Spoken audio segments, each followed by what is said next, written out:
आज हम लोग अगेन एक 10 मिनट के फिजिक्स में चल रहे हैं। आई होप आप लोगों को मजा आ रहा है। मुझे अच्छा रिस्पांस मिल रहा है बच्चों के द्वारा कि इस 10 मिनट की सीरीज में आप चलते चलते, बैठते बैठते, सोते सोते आपके कॉन्सेप्ट्स क्लियर हो जा रहे हैं। आपको ये हमारा एक प्रयास है आपके बेटरमेंट के लिए। आप इससे बेनिफिट उठाओ और आप इसको सपोर्ट करो इस मुहिम को, बिकॉज एक यूट्यूब में पढ़ाने वाले टीचर को जब तक बच्चे सपोर्ट नहीं करते, बिकॉज ये वन वे होता है और आपका सपोर्ट हमें, आपके लाइक, शेयर, फीडबैक, अच्छा या बुरा, बिकॉज सपोर्ट आप तभी करोगे जब आपको अच्छा लगे। तो पहले इंश्योर हो जाओ अगर आपको अच्छा लगता है तभी आप इसको सपोर्ट करो।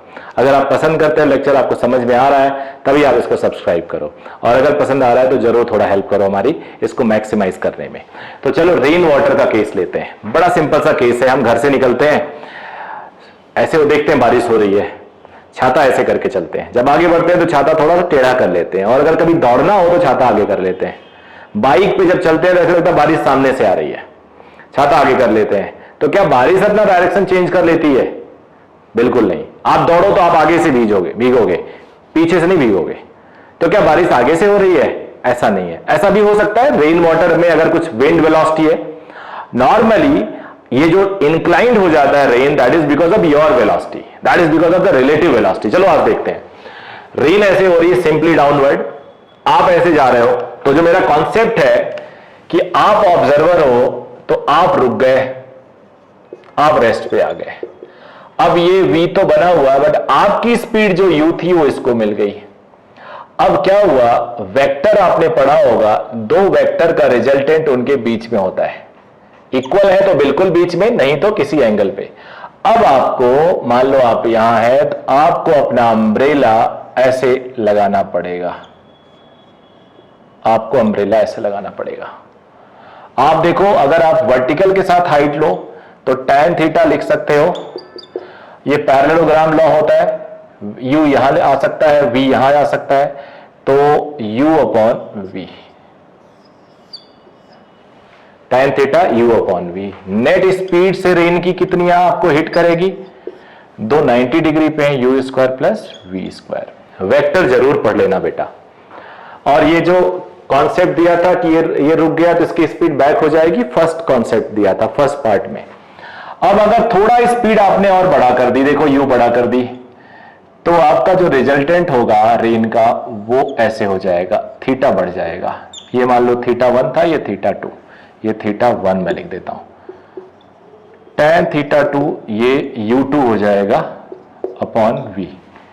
थोड़ा और आपने वेलोसिटी बढ़ा दी अपनी, रेन वही है, मतलब आप अब बाइक पे आ गए हो।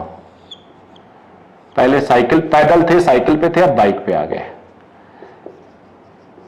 tan theta 3 u3 upon v। अब मान लो बाइक की स्पीड बढ़ा ली या कार की स्पीड बहुत बढ़ा ली, तो अब रिजल्टेंट देखो आपको यहां से लिखेगा। देखो ऑलमोस्ट ऐसा लगेगा सामने से बारिश हो रही है।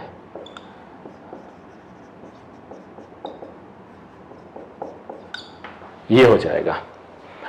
तो इस तरह से आपकी स्पीड पे रेन वाटर डिपेंड कर रही है। अब इस पे बहुत सारे छोटे छोटे क्वेश्चंस बनते हैं, क्वेश्चन सॉल्व करते हैं जिससे ये कॉन्सेप्ट आपका क्लियर हो जाएगा। सुनो क्वेश्चन को ध्यान से।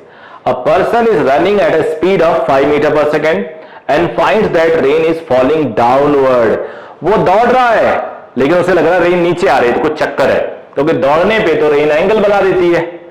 आपने देखा होगा थीटा 4, तेज दौड़ने पे ज्यादा, उससे कम पे उससे कम, उससे कम पे उससे कम, इस तरह से। तो कुछ चक्कर होगा कि दौड़ रहा है फिर भी कह रहा है रेन नीचे आ रही है। फिर क्या दूसरा ऑब्जर्वेशन है, then he if he increases speed to 10 metre per second, 5 से उसने स्पीड अपनी कर दी 10, तब उसको लगा कि रेन सीधे नीचे, रेन उसको हिट कर रही है 45 डिग्री विद वर्टिकल उसके सर पे। तो दो केस दिया हुआ है। केस 1 कह रहा है कि मैं दौड़ रहा हूं 5 मीटर पर सेकेंड से और रेन उसे नीचे दिख रही है।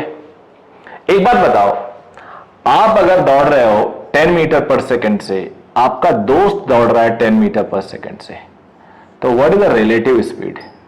0, सेम डायरेक्शन में। तो अगर मैं दौड़ रहा हूं और किसी को बोल रहा हूं रेस्ट पे है, इट मींस वो भी दौड़ रहा है सेम स्पीड से। मैं बाइक पे हूं और बोल रहा हूं मेरा दोस्त रेस्ट पे है, तो वो भी मेरे बाइक पे पीछे बैठा हुआ है, दोनों सेम स्पीड से दौड़ रहे हैं। मैं ट्रेन में हूं, बोल रहा हूं मेरे भैया रेस्ट पे हैं, तो मेरे भैया बगल में बैठे हुए हैं, तभी तो रेस्ट पे हैं, क्योंकि हम लोगों की रिलेटिव स्पीड 0 है। मैं ट्रेन बाइक पे हूं, मेरा दोस्त दूसरे बाइक पे है, मैं बोल रहा हूं वो रेस्ट पे है, तो वो भी सेम स्पीड से चल रहा है, सेम डायरेक्शन में चल रहा है। तो इतना कॉन्सेप्ट सफिशिएंट है समझने के लिए। मैं दौड़ रहा हूं 5 मीटर से और रेन सिर्फ वर्टिकल डाउन आ रही है, तो रेन भी दौड़ रही है 5 मीटर पर सेकेंड से हॉरिजॉन्टल। अब ये कैसे होगा? ये हो रहा होगा, आंधी चल रही होगी, हवा चल रही होगी, उसकी वजह से। तो अब क्या होगा इसका कॉन्सेप्ट, इसको अगर समझो तो जब आप इस बंदे को रेस्ट पे करोगे तो रेन की 5 है, ये v है, तो अब इसकी स्पीड बैक डायरेक्शन में आ जाएगी 5, ये कैंसिल हो जाएगा, इसको नेट नीचे दिखेगा।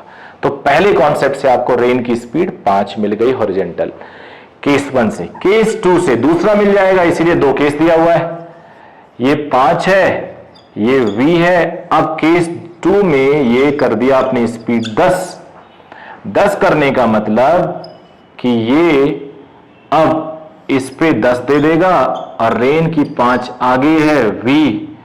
अब इस बंदे को रेन 45 डिग्री पे दिख रहा है, तो अब मैं यहां ड्रॉ कर देता हूं, मेरे पास स्पेस नहीं है लेकिन चलो यहां मैं यूज कर ले रहा हूं। 10 पीछे 5 आगे, यानी 5 पीछे और v नीचे। अब इस बंदे को 45 पे दिख रहा है, मतलब बीच में, 45 का मतलब बीच में, और ये तभी पॉसिबल है जब दोनों वेक्टर सेम हो, तो v must be 5 metre per second, और आगे वाला 5 आ ही गया था। तो what is velocity of rain? 5i cap minus 5j cap. Velocity का मैग्नीट्यूड √5 स्क्वायर प्लस माइनस 5 का square, it is 5√2 metre per second. Note कर लीजिए इसको।